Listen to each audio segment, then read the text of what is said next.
Welcome. In this video, I'll show you how to fix slow boot times here in Windows 11. Alright, if you find this video helpful, please leave a like and subscribe to the channel for more such tutorials. Alright, so first up, go ahead and go to your search bar and type down msconfig, like so. Now go ahead and click on System Configuration right here.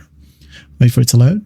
And then once it loads, go ahead over to Services. Now click on Hide All Microsoft Services, like so. And as you can see here, make sure you disable the apps that you don't want to automatically launch. Okay, let's say I don't want VMware tools right here to automatically launch, okay, or Brave related services, like so. I'm just going to hit on apply. If you want to disable all, you can go ahead and click on disable all right here, or enable all. Okay, and once that's done, just hit on apply, hit on OK. Now go ahead and restart your computer. If not, you can restart later. Okay, now go ahead and go to your search bar and type down startup apps, like so. Click on it, and as you can see here, I'm just going to go ahead and disable free download right here. Let's say I'm going to disable Windows security notification section right here, or icon.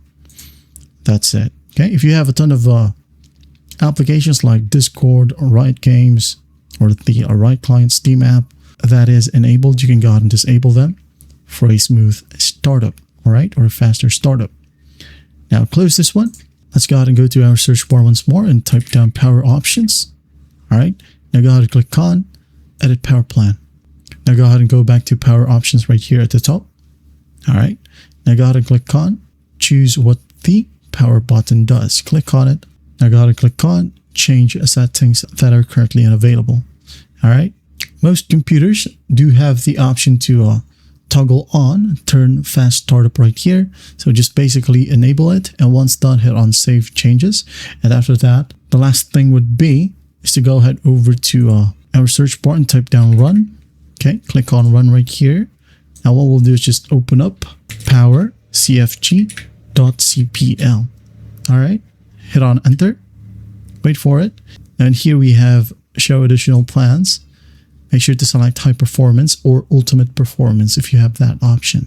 Okay, and once that's done, you can now go ahead and restart your computer, and after that, enjoy. Well, I hope this video helps, and I'll see you in the next one.